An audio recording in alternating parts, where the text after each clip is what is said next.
Force et justice. La force est absolue. Rien n'a de sens sans victoire. La défaite entraînerait ma perte.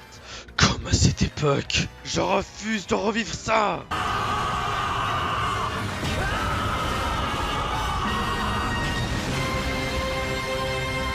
Jiren le Gris est un membre des Pride Troopers et il fut un participant au tournoi du pouvoir. Il y a une légende qui rôde autour de Jiren.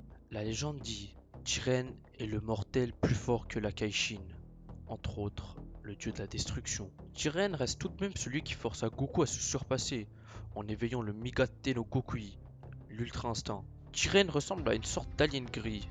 Il possède une carrure très musclée et porte l'uniforme des Pride Troopers. Cependant, Jiren reste quelqu'un de silencieux. Il ne parle pas pour rien dire. Il ne parle que si c'est vraiment utile, donc dans des situations compliquées. De par son passé triste et traumatisant, Jiren déteste le mal.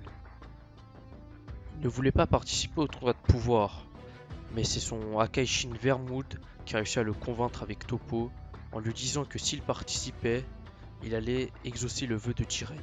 Par la suite, quand Jiren était au tournoi de pouvoir, il le prit très au sérieux, car il savait que la survie de l'univers y dépendait, et que son vœu aussi. Jiren n'est pas intéressé par le poste de dieu de la destruction. C'est pour ça qu'il laisse la place à Toppo. Maintenant revenons un peu au passé de Jiren. Jiren c'était quelqu'un de faible, un petit enfant faible. Il découvrit ses parents qui ont été tués par un malfaisant, et il a utilisé ce traumatisme pour devenir fort. Abandonné par ceux en qui il avait confiance, la haine de Jiren envers ce monde fut fulgurante. Et c'est ainsi qu'on connaît Jiren le Gris, le mortel plus puissant que son dieu de la destruction. Jiren est un des personnages les plus puissants de tout Dragon Ball. Déjà parce qu'il est plus puissant que son dieu de la destruction alors que ce n'est qu'un simple mortel, et que le dieu de la destruction est censé être le meilleur de l'univers, le plus puissant. Donc Jiren brise déjà ses règles. Et puis au tournoi de puissance, Jiren n'a pas commencé à être sérieux, il n'a pas donné tout ce qu'il avait. Car s'il était allé au-dessus de ses limites directement en début de tournoi, c'est lui qui l'aurait gagné haut la main. Il aurait détruit tout le monde, donc il aurait bien pu détruire Goku en SSJ Blue avant qu'il ne maîtrise l'Ultra Instinct. Donc vous voyez déjà où Jiren peut aller si on brise ses limites. Il a même réussi à arrêter le Genki Dama en SSJ Blue Kaioken x20 de Goku. Il l'a repoussé vers Goku et Goku a failli mourir. Bien sûr, grâce au SSJ Blue, il n'est pas mort.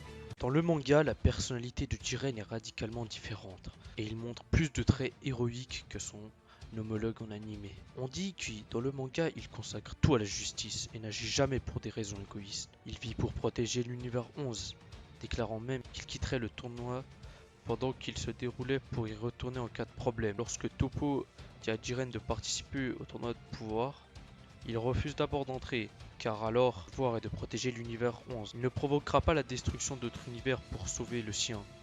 Il ne tuera jamais les méchants qu'il bat et les capture à la place. Il n'aime pas non plus que ses ennemis se tuent, comme le montre à quel point il n'était clairement pas content qu'Android se soit sacrifié. Il m'a montré du respect pour son altruisme. Cependant, Jiren a un souhait qu'il veut réaliser, au point qu'il ira à l'encontre de ses propres principes pour obtenir ce souhait.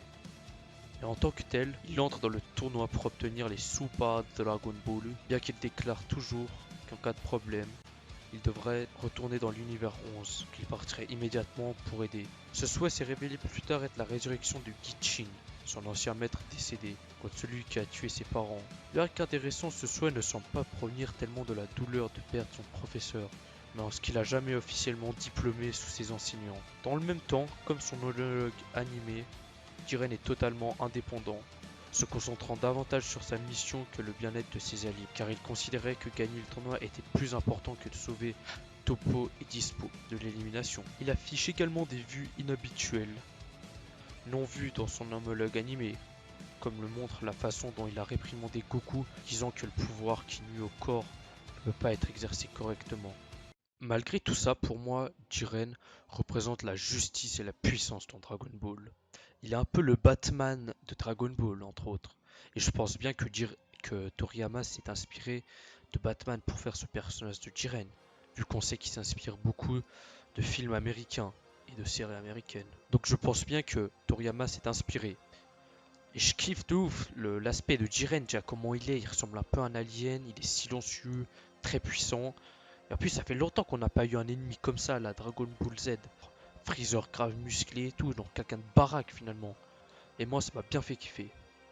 Donc voilà, je tenais à dire que Jiren c'est mon personnage préféré dans Dragon Ball Super. En tout cas, c'était tout pour cette vidéo. J'espère qu'elle vous a plu. N'hésitez pas à lâcher un j'aime, à vous abonner.